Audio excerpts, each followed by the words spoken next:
विचार है। और जहाँ तक इंडिया गठबंधन की बात है, हम गठबंधन के मर्यादा में रहते हैं और हमने गठबंधन का मर्यादा निभाया है। और जहाँ तक ये 40 सीटों वाली बात है, दीदी ने कहा कि अगर आप 300 सीटों में अगर 40 सीटों में सिमट जा रहे हैं, तो पहले आप वहां पे लड़ना सीखिए। आप यहाँ पे 42 सीटों में लड़ना चाहते हैं, सबका जनाधार नहीं है।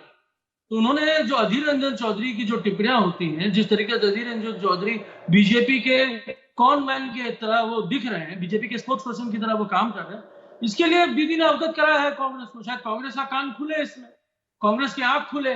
उन्होंने आंख में शायद अधीर रंजन चौधरी की पट्टी बांध ली है। उनको पता नहीं है कि भाई गठबंधन का जो मर्यादा है उस अच्छा, पे मतलब अधीर रंजन चौधरी को किस शिष्टाचार में रहना है। ये सिर्फ कांग्रेस को चिढ़ाने के लिए बयान दिया ना दीदी ने, सिर्फ एक ताना कसने के लिए, इसमें कोई गंभीरता नहीं है। मतलब 40 सीटें आएंगी ऐसे ही कह दिया बस। जी नहीं, जी नहीं, जी आप देखिए मानक जी, जब भी कोई बच्चा या कोई व्यक्ति जो प्रतियोगिता में लड़ता है, तो उसको कभी कभी मोटिवेट करने के लिए भी एक तंज कसना पड़ता है। तो आप मोटिवेट होइए, लेकिन उसके पहले आप ये दिमाग में रखिए कि भी अधीर रंजन चौधरी का जो रोल है उसके ऊपर आपका क्या संज्ञान है। अधीर रंजन चौधरी सिर्फ बंगाल के कांग्रेस के प्रेसिडेंट नहीं है, वो लोकसभा के नेता भी है। नहीं, एक सेकंड मानव, एक सेकंड। आप ना विरोधाभासी बात कर रहे हैं, कॉन्ट्राडिक्टरी बात कर रहे हैं। आप सीधे सीधे बताइए ना, आप क्या कहना चाह रहे हैं। या तो आप ये कहिए कि अधीर रंजन चौधरी हम पर हमला कर रहे हैं तो हम भी हमला कर रहे हैं, राजनीतिक बयानबाजी चल रही है, उसको गंभीरता से मत लीजिए। या फिर ये कहिए हाँ, कांग्रेस की 40 सीटें भी नहीं आएंगी। जी नहीं, हमने कोई विरोधाभास बात मैं कर ही नहीं रहा हूं। मैंने सीधा स्पष्टीकरण करा कि भाई कांग्रेस अगर 300 सीटों में लड़के 40 सीटें ला रही है, तो ये क्या आप दर्शाना चाहते हैं। हम तो चाहते हैं अच्छा स्पर्धा हो, कांग्रेस अच्छे से लड़े। कांग्रेस को तो अपनी सीटों में कांग्रेस को ही लड़ना होगा ना, वहां तो टीएमसी या सपा या जेडीयू जाके तो लड़ेगी। अरे पर आप कैसे घटक दल हैं इंडिया गठबंधन के, अपने ही सहयोगी के बारे में कह रहे हैं कि वो 40 भी नहीं ला पाएगी। कमाल है, आप कह रहे हैं कि हम उसको मोटिवेट करने की कोशिश कर रहे हैं, बच्चे को जैसे करते हैं। वो कांग्रेस पार्टी है, सबसे बड़ी मुख्य विपक्षी पार्टी है। नहीं, मैं ये नहीं मान सकता कि मैं उस दिन था वहां पे जब धरने में दीदी ने जब बोला कि भैया 300 सीटों में वो 40 सीट तो लाए, उनको ज्यादा अंक लड़ना है।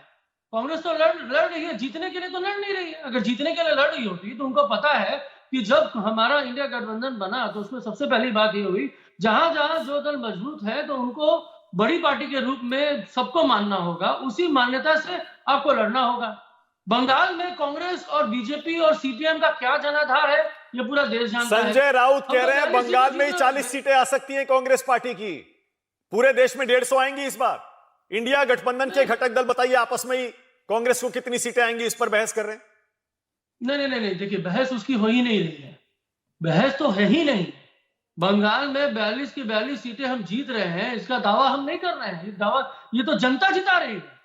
और जहां तक राहुल जी अगर बोल रहे हैं कि बंगाल में इतनी होने के बाद भी वो 150 सीटें जीतेंगे, तो भाई गुजरात, महाराष्ट्र नहीं, राहुल गांधी नहीं, संजय राउत कह रहे हैं। मानव, संजय राउत ने कहा है कांग्रेस की 150 आएंगी ना, तो ठीक है ना, उनको अपेक्षा है आएंगी 150, कांग्रेस लड़ेगी उसके अनुसार। आज कांग्रेस इस तरीके से कार्य अरे तो आप क्यों अपने ही गठबंधन के साथी को नीचे खींच रहे हैं, उसकी टांग खींच रहे हैं। 40 भी नहीं आएगी, कमाल है। नहीं, हम चाहते हैं कि 40 से ज्यादा आए। हम तो बोल ही रहे हैं कि 300 सीटों में जब आपको लड़ना है तो आप 40 से ज्यादा लाके दिखाइए। आप आगे दिखाए, अगर आप अग्रसर रूप में अगर विपक्ष का भूमिका नहीं निभाएंगे तो हम क्या करेंगे। हम तो आपको जबरन तो बोलेंगे नहीं, जाइए जाके लड़िए, आपको तो लड़ना है। आपको मतलब इंडिया गठबंधन खत्म हो गया ना मानव जायसवाल, मान लेना चाहिए। बचा कहां है, कुछ भी नहीं बचा। नहीं, कैसे आप बोलना चाहते हैं कि इंडिया गठबंधन खत्म हो गया। क्या है आपको उसमें मापदंड, क्या है मापदंड? ये है, मैं बताता हूं। मापदंड ये है कि बंगाल में अकेले अकेले लड़ रहे हैं, पंजाब में कोई गठबंधन नहीं हो रहा, बिहार में अब गठबंधन बचा नहीं है, राजीव रंजन बैठे हैं, जेडीयू आ गई इधर एनडीए में, महाराष्ट्र में कोई सीटों का बंटवारा नहीं हो पा रहा। प्रकाश अंबेडकर कह रहे हैं वहां पर कि गठबंधन खत्म हो गया, खुद महाराष्ट्र में कहा उन्होंने, प्रकाश अंबेडकर ने। देखिए कहां गठबंधन हो रहा है, देखिए, और एक ही गठबंधन के घटक दल एक दूसरे के बारे में क्या क्या कह रहे हैं। ऐसी बातें नहीं है मानव जी। जब आप किसी संगीत की रचना करते हैं तो बहुत बार उसमें तोड़ मरोड़ होता है, बहुत बार धुन को चेंज करना पड़ता है। और आज जब देश को लड़ाने की लड़ाई लड़ रहे हैं हम, जब देश को जिताने की लड़ाई लड़ रहे हैं, और ये भाजपा जो देशद्रोही सरकार है उसको हराने की लड़ाई हम लड़ रहे हैं, तो इसके पीछे तो सारे लोग जुट रहे हैं। आज अगर कांग्रेस हराने के लिए तत्पर है, हराना चाहती है, हम उनके साथ हैं। सपा जहां मजबूती से काम करेगा अच्छा, उनके अगर साथ है। मतलब आप कह रहे हैं अगर मतलब आपको भरोसा नहीं है कांग्रेस हराना चाहती है बीजेपी को? भाई हम तो यही बोल रहे हैं कि देखिए अब आपने वह शब्द को कितना सुंदर से पकड़ लिया।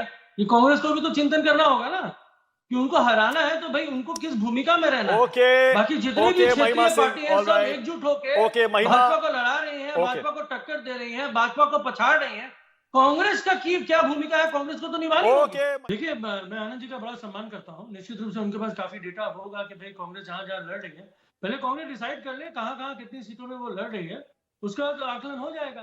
देखिए जहां तक मैं राजीव बड़े भाई है हमारे, बहुत गार्जियन है हमारे राजनीति के, मैं उनकी बातें सुनता हूँ तो बड़ी विडंबना होती है और बड़ा मन कसौटा है खुद मेरा। कारण क्या है कि ये बताते हैं कि भाई जहां नीतीश जी जाएंगे उस गठबंधन को बड़ा फायदा होगा। अरे भाई मैं आज भी मुख्यमंत्री हूँ और इस्तीफा भी मुख्यमंत्री दे रहा है, फिर शपथ भी मुख्यमंत्री ले रहा है। मैं प्रांत की सबसे छोटी पार्टी हूं लेकिन मैं ही मुख्यमंत्री बनूंगा। ये फायदा किसको होता है? फायदा तो नीतीश जी को ही होता है। कहीं पे भी रहे फायदा उनको होना है, कोई भी आए फायदा उनको होना है। देश की जनता अब जागरूक हो गई है और बिहार की जनता सच में उनका आंख से पट्टी उतर गया है।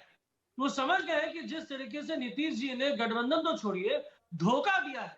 भ्रष्टाचार होना अभी बड़ी बात नहीं है। जैसे राजीव रंजन भाई साहब, जो भ्रष्ट लोगों की सरकार है एनडीए, वो मानते हैं कि भाई वहां अजीत पवार चक्की पी सिंह से लेके हेमंत बिस्व शर्मा शारदा नारदा से लेके शुभेंदु अधिकारी नारदा से लेके यहाँ नारायण राणे जी घोटाला से लेके किसानों के ऊपर टेनी जी लेके सब जगह जितने भी भ्रष्टाचारी है वो रावण सेना में लिप्त हो चुके हैं। भैया अगर आप भ्रष्ट हैं आप बीजेपी में आ जाइए। मानव जायसवाल, एक सेकंड, राजीव रंजन ने जो कहा वो तथ्य है। एक मिनट, राजीव रंजन ने फैक्ट कहा, आप राजनीतिक जवाब दे रहे हैं उसका। उन्होंने कहा जिस गठबंधन में हम जाते हैं उसको जिता देते हैं और ये सच है।